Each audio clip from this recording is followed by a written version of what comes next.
coming live from FDIC and to our jump seaters that are on Facebook Live. Hello. Today we're going to talk about issues that volunteer fire departments have. And we got the most amazing panel here to help you talk about some of the issues and challenges that volunteer fire departments face. So with that, I'm going to have a quick introduction. We're going to go through our panel and have them introduce yourselves. And we'll start at the very end with Jessica. Mic one. Okay, here we go. Hi, my name is Jessica Coulter. I'm from the Lawrence Volunteer Fire Company in Lawrence, Pennsylvania. I joined the fire service in 2004 and have been actively working. My dad's the chief, so it's a lifetime experience here. Yep. I'm also Chief Stush from the Lawrence Volunteer Fire Company. It's in Cecil Township, Washington County, Pennsylvania. And I joined the fire company back in 1979, and I'm still there. And we're doing a good run with our company there with our volunteers. I'm Sheri Nickel. I'm the Oklahoma board member for the National Volunteer Fire Council. Broke it. Yeah, broke it. there we go. You broke it. Might have to share the mic. All right. Here you go, Sheri. Why don't we pass it in? All right. That's yours. Hi, I'm Sheri Nickel. I am representing the National Volunteer Fire Council as the Oklahoma board member. I've been a volunteer firefighter in the state of Oklahoma since the year 2000, and I am the administrative director of the Oklahoma State Firefighters Association and recruitment and retention coordinator for the state association as well. I'm Gale Blumenkamp. I work for the Boone County Fire Protection District in Missouri, and it's it is the largest volunteer fire department in the state, and the third largest organization as far as fire departments go in the state of Missouri, behind Kansas City, St. Louis, than us. I've been there since 2003, and I'm glad to be here to answer any questions I can. Hi, Jason Serrano. Started in the fire service back in 1999. Started as a volunteer, so spent my first 4 years rural. And a few years ago, invented the SAM system. Now I work for IDEX Fire and Safety, and here we are today. Thanks. All right, team. Well, we have a great panel here today, and we're going to jump into some really critical issues that volunteer fire departments have to deal with. The first one's going to be about recruitment and training. You know, retention is a critical concern with fire departments, in particular volunteer departments, who really don't have time to keep up with strict training requirements. They're working a full-time job sometimes, and then they have home life. How do you keep volunteers trained when their fire calls could be few and far between? Sheri, I'm going to start with you on this one.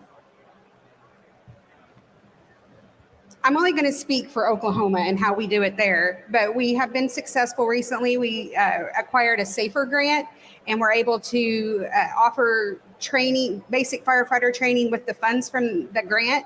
We have, at first it was a struggle because volunteers don't have time to take off and go to training for 2 weeks. So we implemented online training through our state training agency. With the firefighter one, we are able to offer them the opportunity to do all their book work, their tests, their skill tests and quizzes, all at the comfort of their own home or wherever they do it. And then they have to hit benchmarks to go to skills days and do their training or do their live training in front of the instructors. We also identified the fact that a lot of volunteers don't have time to read the books, and we were able to go to fire protection publications and ask them to record the essentials manual so that they can listen to the book while they're doing, either if they're on their tractors cutting weed, or if they're driving a truck or whatever their job is, they can listen to the audiobook and get that knowledge in their head. So with the Boone County Fire District, as large as it is, we still face the same challenges as any smaller rural department. We cover 9 different municipalities within our jurisdiction. Some of those being very, very small towns of a couple hundred people, and then also the metropolitan area surrounding the city of Columbia. So we have the University of Missouri for volunteers that we pull from for our metro stations, and then we also have the community volunteers that live in these outskirts of the county in these smaller communities. And our training for each of every one of those people is all the same. We put them through a recruit academy that lasts just over 3 months to get their firefighter 1 and 2 equivalency plus their EMT basic, which we also provide to that volunteer. We have a residency program where we have volunteers that live in our fire stations for free. We have 15 of those. So we have either 4 or 8 volunteers living at our fire stations, and the time commitment that they have to put in for that, the time commitment that those community volunteers is always a struggle, but it is something that's very important for them to stay up on what they're doing. So when we think about training, it really is thinking outside of the box, right? It's using new tools, new technologies to really change the way they're doing things. E-learnings, having things that they can download and audible books, let alone just being able to have something in terms of residency and making it something that it's a long-term goal. So really thinking different ways to keep those recruiters. Great. Okay, in terms of timing, usually in those rural department areas, a slower response time can be catastrophic. Things can go from minor to tragic in 15 minutes. So a job where response time matters, how have you been able to leverage technology to save on those precious minutes for response time? And I'm going to start at the very end with Jessica and her dad there. Yeah. There you go. Here we go. Okay, so technology has hugely impacted our department and our response times in the last few years. Starting with the systems that deploy us, it allows us to see who's on the run card. We're able to basically prioritize based on people's skill level, what their training is, what they'll do whenever we get to the actual fire scene. That helps us. And then whenever we get there, we also have systems like SAM on our truck that helps us to deploy lines, get flowing water substantially faster than with our older truck. Yeah. Yeah, I mean, With the new systems, when they come in, our phone systems with FirstNet, they let us know each person, each skill level, so we know where to deploy each person before they're even to the scene. A lot of times, if it's something that we needed, we have people that can go out first. We're a small company. We have 14 members, active members at one time. So it just seems that we have enough skill levels to do it all. And that between FirstNet, our iPad, the SAM system, mapping, we know exactly where we need to go now. Before we had to research it, we had a book. You pulled it open looking for addresses. Now the truck will take us right there. The technology really, it let us get condensed and still perform our job and finish our job well. So technology for us means the same thing as it does whether you're large or small. It's about getting the firefighters notified in a timely manner through your dispatch center, getting them out the door, because that's where you're going to save time and make up time on a response, and then getting to the call safely. So the mapping process, knowing who's going, knowing who's responding, and then obviously the SAM unit. We're anxious to get that. We just purchased 9 fire trucks with the SAM system, 5 of which are engines. That will be the first rear mount CAFs SAM systems. So we're happy to partner with them, and we look forward to that. Talk about a time saver when you get it on the scene, and even the training time that it takes to learn how to pump the SAM unit versus a conventional pumping apparatus is going to save us an enormous amount of time, I believe. Yeah, I think everybody up here is hitting on a big point is if you're doing one thing, it's hard to think about another. So just take a look at mapping systems, right? Like you could be driving as a captain trying to help the engineer figure out where to go, flipping through map pages versus the screen's just telling you what to do.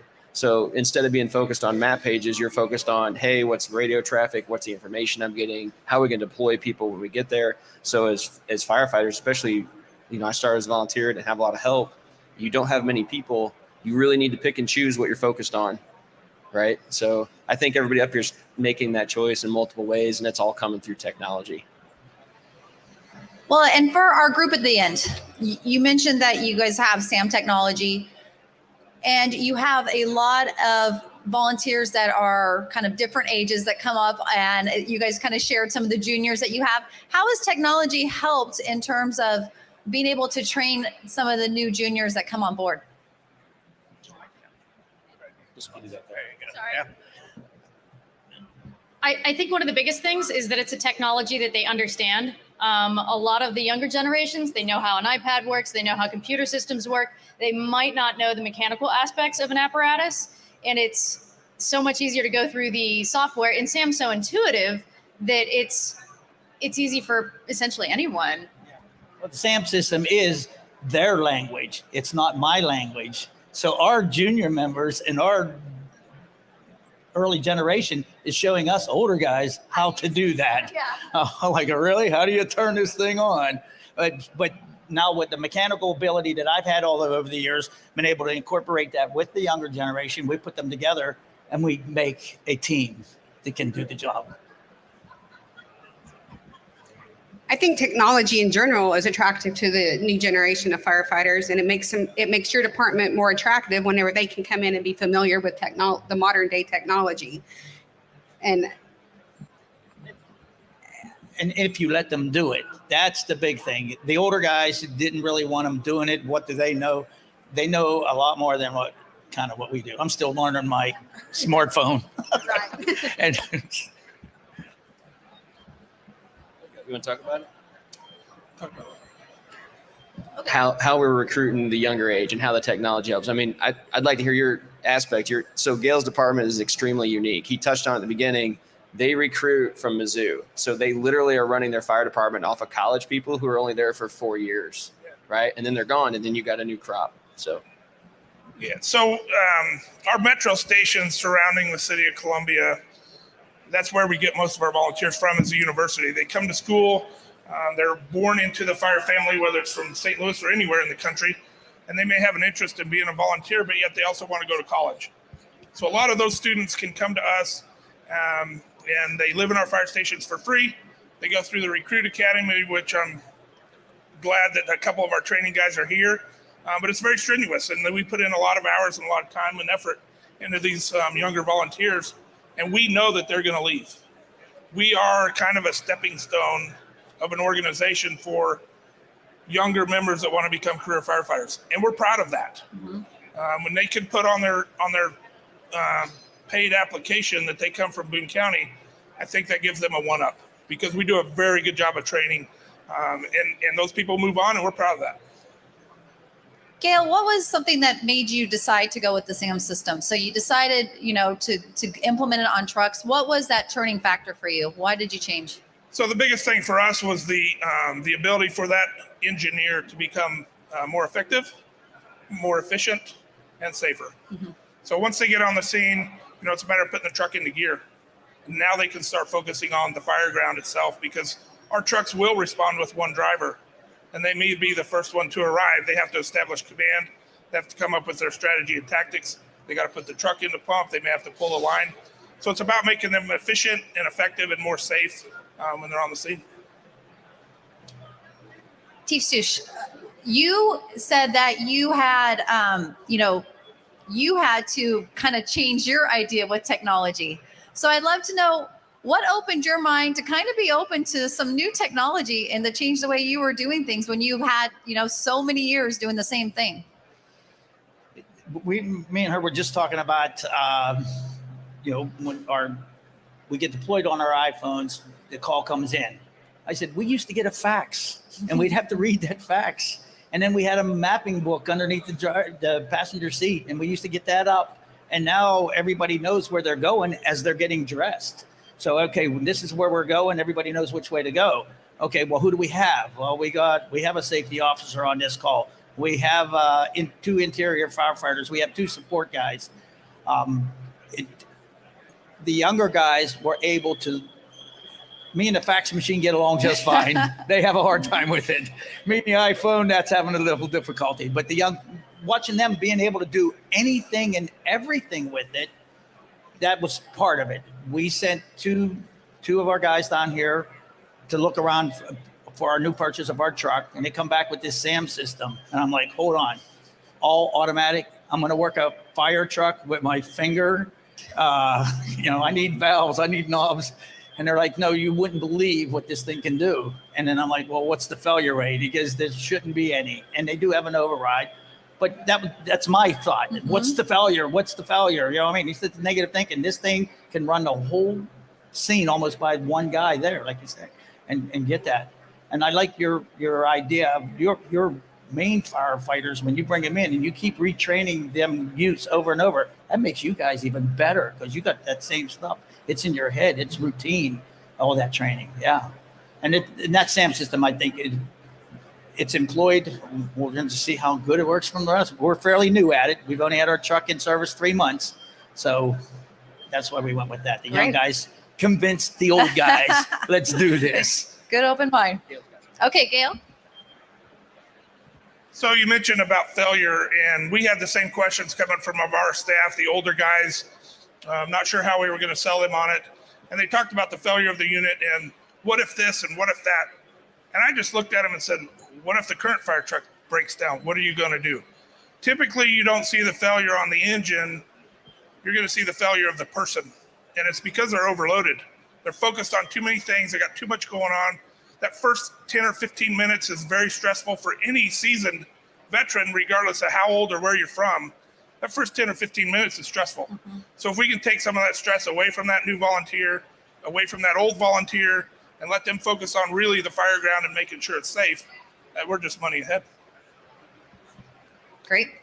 And I think that brings up quite a few good points, right? Being able to be open to new technology, making the fire ground safer. And that's really one of our last questions. You know, low staffing does make it difficult for fire services to comply with the OSHA requirement, you know, and you said sometimes they're responding with just one person. How does automation or technology make the fire ground a safer environment? We touched on it a bit, but just to kind of follow up, how does it make it safer by using different types of technology? So they said it best when they talk about mapping and getting there. We don't want our drivers, the engineers, looking at a map book. And we don't have necessarily that officer sitting in the officer's seat, you know, the paid department does, to tell them and direct them where to go. So we have systems in place that allows our volunteers to get that mapping and to get where they're going. But it's the technology makes it safer, makes it more efficient. And that's why we went with the SAM unit. And again, we ordered the 9 Rosenbauers that are in production right now, and we can't wait to get those in service. So being from a small fire department, both Chief Stush and our assistant chief have both run fire calls on their own. With the SAM system, now instead of them having to get out of the truck, pull the hose line, worry about all these things, they can literally run multiple guns in multiple lines by themselves. Our deck gun, our deluge guns, they can run them. And even as a defensive attack, we can put so much more water on the fire to keep surrounding structures safe, waiting for backup, things like that. It doesn't have to be our defensive attacks are so much better than our offensive attacks have been even in the past. Yeah, that just made us a better defensive mode than on our offense. It leaves us open to the offensive fighting of the fire, but that truck is so automated. The deck, like you said, the deck gun, the deluge gun, they're all automatic. They're all remote. Our truck is fully remote. Like one person can do a whole lot of water power on his own once he learns how to do everything with that. And it's simpler to learn. And with them 30-year-olds, that's right up their alley. Their fingers work well. But one of our factors in getting this truck was some of our older pump operators. The trucks were very hard to use. They required a lot of physical strength and ability to be able to pull all of the levers and everything. And as our operators were getting older, they struggled more. Yeah, so it was a combination of like the young guys went, oh, this is cool. And the old guys went, well, you know, if I can press a button instead of trying to balance on this board and pull the, you know, I can keep pumping for another 5-10 years. And so we get to keep our volunteers longer as well. That's great. And we get somebody her size can run that whole truck versus the big guys that we used to have. So we talked a lot about the pumping of the SAM system and how it makes it more efficient and effective. But one thing we haven't touched on is the drafting part of it. And so from a rural organization and rural standpoint where we have, we're covering 490 square miles. Not all of that is hydranted, obviously. And so we have a lot of areas that have no hydrants. And so we're doing tanker shuttle operations and our drop tanks and the struggles that engineers have, and whether they be old or new with drafting, because you don't do it very often, happens all the time on almost every scene that we go on. And so the SAM system is really indicative for that. I mean, it's makes it easy. It does it itself, and it troubleshoots it for you if you have issues. And so that takes that focus of that engineer and takes that stress off of them, which is huge in today's world. Yeah, Gale, you really hit it there. Like, it's all you guys that have to draft all the time, you're trying to train your operators. And the big thing with the SAM system is we own the water part of the process inside the truck. So when you're training your people or they're out on a fire struggling, there's two parts to drafting. There's the part you're doing, managing all the valves at the truck, but you also have to have your draft set up, right? You need to either be moving enough water or if you have air leaks. And a lot of times we struggle at the panel thinking it's our fault when really we were sabotaged with an air leak or something else. So what Gale's getting at, because he's got some experience with the SAM system, is that we own the truck part, so it was never your fault. So your operators are way quicker to solve problems. And that's what I've been getting at the whole time, right? If you're focusing on one thing, you're not looking at another. So if you watch a SAM operator work, especially when they're drafting, if it misses a draft, they're banging on the connections trying to get the air out. They're seeing if they're moving enough water. They're thinking where they need to be thinking. They're not confused with another part of the truck. So it's a big part of the game with SAM, especially with drafting. All right, to wrap it up, let's start at the very end with Jessica again. I want you just to share what your best practice is for volunteer departments, a great best practice. And we'll just go down the line. Just a quick 1-2 sentence, automation, technology, whatever you think. I feel like it's finding what your volunteers are interested in and engaging them, letting them lead the training and the new technologies and being open to like continuing innovation with them. I found, like you said, their interest is slow. It's fast. They got real quick interest. So in our department, we ended up getting a safer grant, and we also got a lot of other grants. So we have boat rescue, we have rope rescue, we have all different types of things there. We got a side-by-side. We got a lot of toys for anybody to come to start with and then see what we do elsewhere. So we get their interest, get them in, and then let them expand on that interest because now they see help over there. So that's how we try to keep them there. I believe that just finding your volunteers' strengths and focusing on that and letting them do what they're good at. And that keeps them more engaged and interested in everything across the board. So the best strength that we have as an organization, or what we do best, is our people. Our volunteers are amazing individuals. They work hard. They have the same training requirements as any paid firefighter out there. Their initial recruit academy is more so because they need to engineer. They need to run command. They could be the first on the scene. So our strength is our people, and then how we train them. Our training staff does an amazing job with that, and the opportunities that our people have, whether it be in the fire service, whether it's public education, or Missouri Task Force 1, which is, as you know, one of the 28 FEMA Urban Search and Rescue Task Forces. We are the sponsoring agency for Missouri. So our people have a lot of opportunities. If they're interested, they can do it. All right, everybody, if we can give this panel a great round of applause. Thank you for sharing everything. Great job, team. And they'll be around for questions after. Thanks, everyone.